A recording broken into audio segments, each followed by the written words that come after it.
Welcome back, everyone. It's Charlie. Big day for Game of Thrones, Night of the Seven Kingdoms. Peter Claffey and Dexter Soul Ansel did a couple big interviews revealing that Henry Cavill seems like he's involved with Game of Thrones on one of the TV shows, as well as a bunch of big reveals about the tragedy at Summerhall, which completely changed a lot of beliefs that people had about the canon before this. So we will break it all down. Now all we gotta do is get George R. R. Martin to tell Dexter when he's releasing Winds of Winter and Dream of Spring, then we'll really be in business.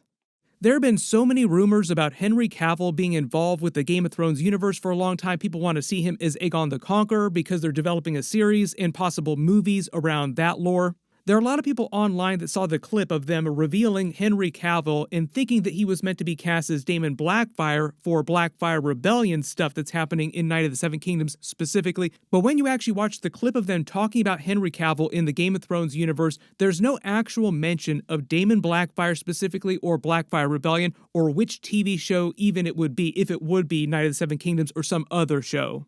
This is the actual clip of them talking about Henry Cavill.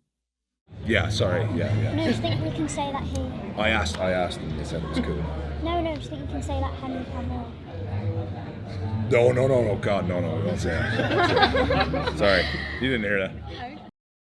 When you listen to it, I think all we can really take from that is that Henry Cavill has been talking to HBO about doing something in the Game of Thrones universe with no real idea about who that would specifically be or what he would actually be doing if he shows up on one of the series. But everyone, let me know in the comments, if Henry Cavill does wind up showing up on one of these Game of Thrones series at some point, one of the prequels, let me know who you want him to play and how you want them to use him. The other really big part of this, too, is Dexter Soul Ansel, the actor who plays Aegon, in a completely separate clip, giving away some big details that George R. R. Martin revealed to him secretly about the future of the characters and the tragedy at Summerhall, completely changing some beliefs that everyone has had about the lore. I am pretty sure HBO saw this Summerhall clip. They're not going to fire Dexter Soul Ansel. He's just like a cute little kid. They're just probably going to tell him, please don't go full Tom Holland spoiler bros anymore. Please do not give away more stuff about the story. Previously, I've also talked about how George R. R. Martin and the showrunner confirmed that he shared 10 more stories for unpublished novellas after the events of what we're adapting for Season 3 with the Mystery Knight. So the idea is they won't be making up stuff whole cloth after Season 3. It will be canonical George R. R. Martin material that he carefully mapped out. If you didn't see it, this is the actual clip where Dexter Soul Ansel, who plays Egg, explains that George R. R. Martin dropped a huge Summerhall bomb on him recently. When Egg's trying to make dragons in the Summerhall, and then there's a huge fire. We know from George. That we is know, exactly we know what happened. We know Dunk survives. So remember, George R. R. Martin has 10 more stories mapped out after Season 3, so there is a solid chance that the show does adapt a version of Summerhall later in their lives after the actors have aged up quite a bit, or they've made them look much, much older in the final season. If you didn't read any of the books or the World of Ice and Fire and the Fire and Blood extra books on top of that detail a lot of the Targaryen history throughout the timeline, the reason why Summerhall is a big deal is because canonically the books had always made it seem, and the majority of the fandom had always believed, that both Duncan and Egg die during the tragedy of Summerhall. This was because an older Egg, age 59, he's about to turn 60, performs an ancient Valyrian ceremony using blood magic to try and hatch 7 dragon eggs because he's convinced at this part later in his life that bringing dragons back to the world is the only way for the Targaryens to maintain their control over the 7 kingdoms of Westeros. But because we're getting so many dragon dreams and prophecies during Night of the Seven Kingdoms, it's also possible that Egg might have had a dragon dream himself or learned about the Long Night and the White Walkers in some other way, like Brynden Rivers the Blood Raven might have tried to contact him and give him a vision. So it's also possible the reason why he tried to hatch 7 dragon eggs is that he thought it was the only way to stop the Long Night, to bring dragons back, because pretty much every character who encounters the prophecy, every Targaryen character who encounters the prophecy during different parts of the timeline, even Rhaenyra back in the day, believes that dragons are a critical component to stopping the Long Night.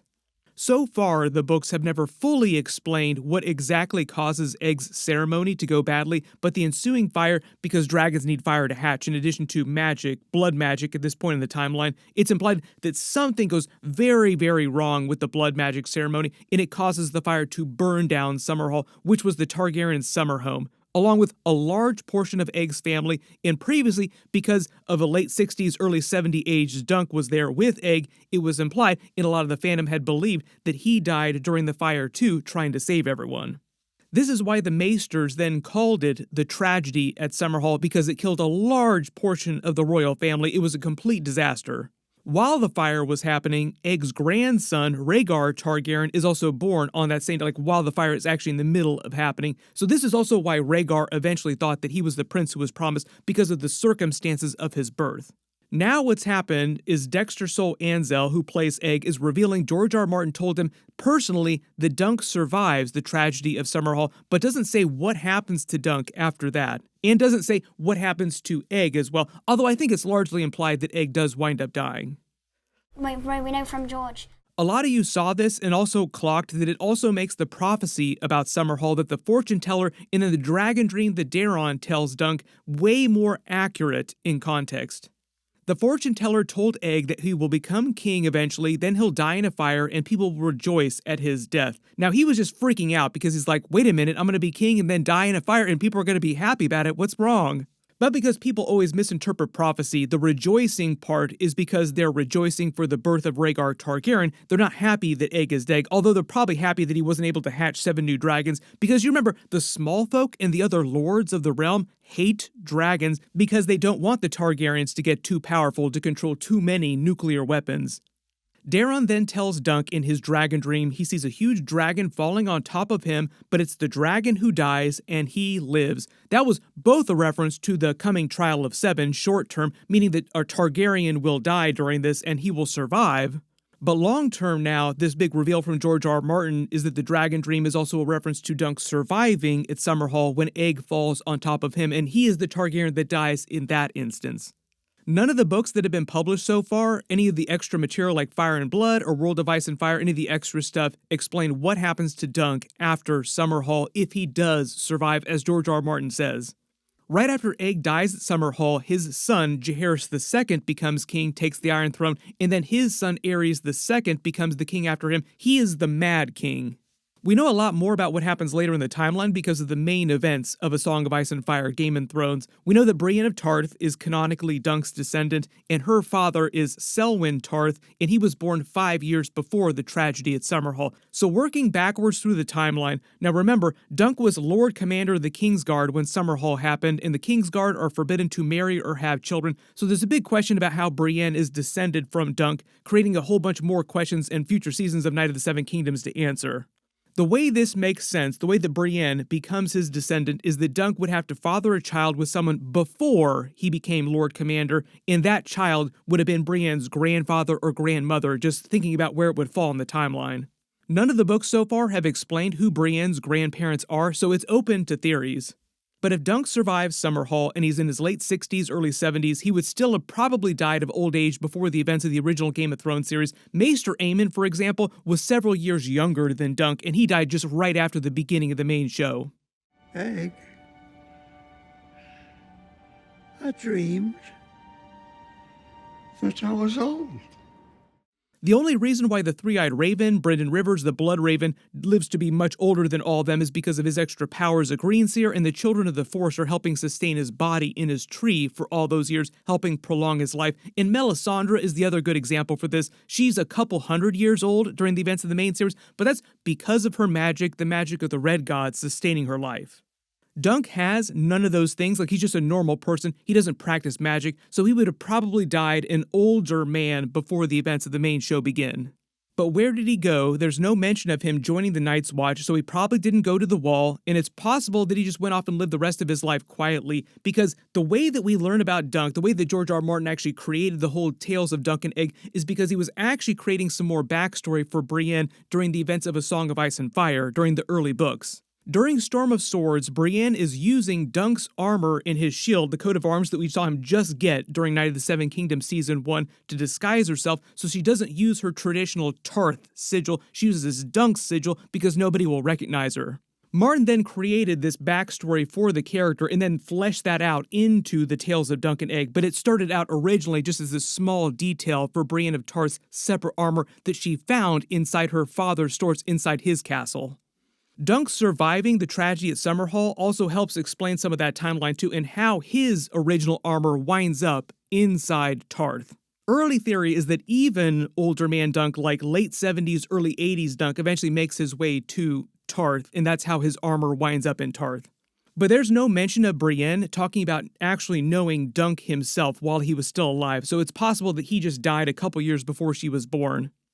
Speaking of Dunk's possible lovers, he has a couple romantic encounters across the novellas that have been published, and there are 10 stories that he has not published yet that he gave to Ira Parker, so it's possible that he'll meet several other women during those two. But right now, Peter Claffey just did an interview with the actress who plays Tanzell, and he said personally George R. Martin told him that Dunk will encounter Tanzell again in the future at some point. We will probably see that in a future season eventually.